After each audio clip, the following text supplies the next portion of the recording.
A machine just beat the world's greatest board game player at a game with more possible moves than atoms in the universe. Impossible, they said. Computers could never master intuition.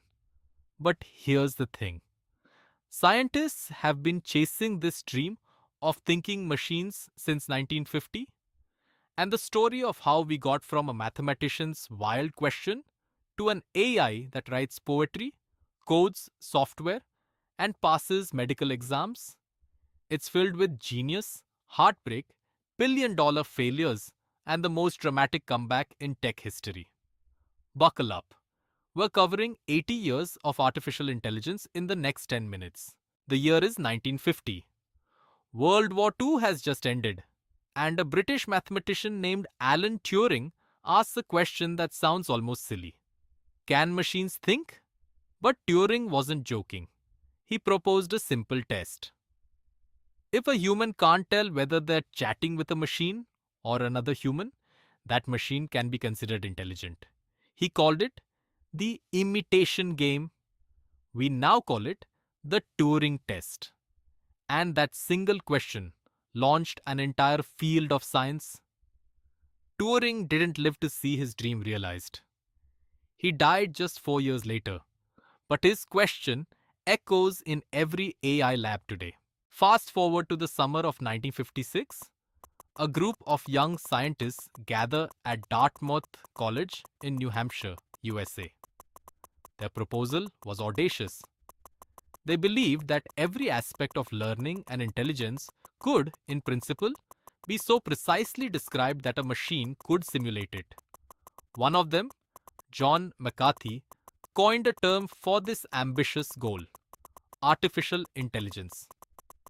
That summer workshop didn't crack the code of intelligence, but it created a community, a shared language, and a mission that would consume thousands of brilliant minds for decades to come.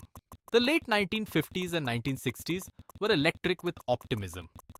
Researchers built programs that could prove mathematical theorems, play checkers, and even hold simple conversations. One famous program called ELIZA, created by Joseph Weizenbaum, mimicked a psychotherapist so convincingly that some users believed they were talking to a real person. Funding poured in. Headlines screamed about robot brains. Herbert Simon boldly predicted that within 20 years, machines would be capable of doing any work a man can do. The future seemed inevitable, but there was a problem brewing beneath all that excitement. By the early 1970s, reality hit hard. Those early AI systems could solve toy problems beautifully, but fell apart when faced with the messy complexity of the real world. A devastating report called the Lighthill Report, commissioned by the British government, declared that AI had failed to achieve its grand objectives. Funding evaporated almost overnight. In the US, the Department of Defense dramatically cut AI research budgets. Labs closed. Researchers scattered to other fields. This was the first AI winter, and it would last nearly a decade. The dream of thinking machines seemed dead. The 1980s brought a surprising revival. Researchers realized they'd been too ambitious trying to create general intelligence. What if they focused on narrow, specific domains instead? Enter expert systems, programs that captured human expertise in areas like medical diagnosis, oil exploration, and financial analysis. Companies poured billions into these systems. One famous example, MySyn, could diagnose blood infections better than some doctors. For a while, it looked like AI had finally found its killer application. Corporations raced to build their own expert systems.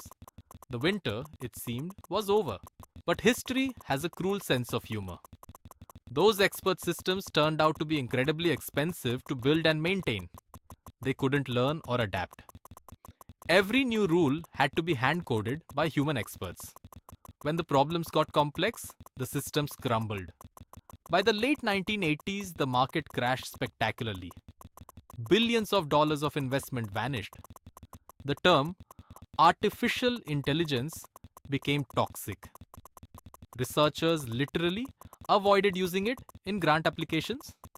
The second AI winter had arrived, and this time the skeptics seem vindicated.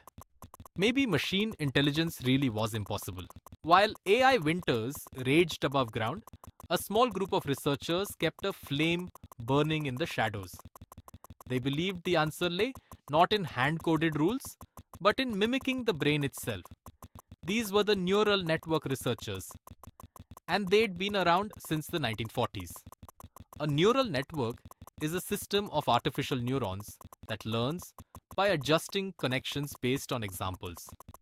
In 1986, Geoffrey Hinton and his colleagues demonstrated a technique called backpropagation that could train multi-layer networks. The results were promising, but computers of that era were too weak and data was too scarce. The neural network researchers would have to wait. The 1990s and 2000s quietly assembled the ingredients for an AI explosion. The internet connected billions of people, generating unimaginable amounts of data, text, images, videos, clicks, searches. Every email, every photo upload, every Google search became training data. Meanwhile, a gaming revolution was pushing graphics card technology to extraordinary heights. These GPUs, graphics processing units, turned out to be accidentally perfect for running neural network calculations. The fuel was ready, the engines were ready. All that was needed was someone to light the match. In 2012, the match was lit. A neural network called AlexNet, created by Alex Krzyzewski and supervised by Geoffrey Hinton, entered the ImageNet competition. A brutal test of image recognition across millions of photographs. AlexNet didn't just win, it crushed the competition by a staggering margin, making 40% fewer errors than the runner-up. The secret? Deep learning, neural networks with many layers, trained on massive datasets using GPU power. Overnight, the AI community realized that the neural network believers had been right all along. The third wave of AI had begun, and this time it wouldn't stop. March 2016, Seoul, South Korea. The world watches as Google DeepMind's AlphaGo faces Lee Sedol, one of the greatest Go players in history. Go isn't like chess. It has more possible board positions than atoms in the observable universe. Experts said a computer couldn't master it for another decade. AlphaGo won 4 games to 1. In Game 2, it made a move so unusual, so creative, that commentators fell silent. Lee Sedol later described it as a move from God. For the first time, an AI had demonstrated something resembling intuition and creativity. The impossible had become possible. In 2017, researchers at Google published a paper with a deceptively simple title, "Attention is all you need." It introduced a new neural network architecture called the transformer. Unlike previous models that read text word by word, transformers could look at entire sentences at once, understanding context and relationships in ways that felt almost magical. This architecture would become the foundation of every major language AI that followed. GPT, Beard, Llama. All transformers. That single paper is cited in virtually every modern AI breakthrough. It didn't just advance the field, it reinvented it. OpenAI took the transformer architecture and asked a bold question. What if we trained a massive version on essentially the entire internet? The result was GPT, the generative pre-trained transformer. GPT-2 in 2019 could write convincing paragraphs. GPT-3 in 2020 could write essays, code, and poetry. Each version was dramatically larger, trained on more data, requiring more compute power. The scaling hypothesis was proving true. Bigger models weren't just better at the same tasks. They developed entirely new capabilities that smaller models simply couldn't achieve. Emergent abilities, researchers called them. language models were becoming genuinely surprising. November 30th, 2022, OpenAI quietly released ChatGPT, GPT 3.5 fine-tuned to have conversations. Within 5 days, it had 1 million users. Within 2 months, 100 million. Nothing in tech history had grown so fast. Suddenly, everyone from students to CEOs was using AI daily. It could tutor children, debug code, write emails, explain complex topics, brainstorm ideas. The tech that researchers had dreamed about since Turing finally felt real and accessible to ordinary people. We weren't just reading about AI anymore, we were talking to it. The future had arrived, and it had a chat interface. Today, we stand at an inflection point. GPT-4 passes bar exams and medical licensing tests. Multimodal AI can see, hear, and speak. AI generates art, composes music, and writes code that works. Google, Meta, Anthropic, and dozens of startups are racing to build more powerful systems. And crucially, these tools are becoming accessible to everyone. Not just researchers at elite institutions, but students, hobbyists, and developers around the world. The dream Turing articulated in 1950 isn't science fiction anymore. It's the software you use this morning, and the journey from here. That's the most exciting part. Because we're writing that history right now, and there you have it.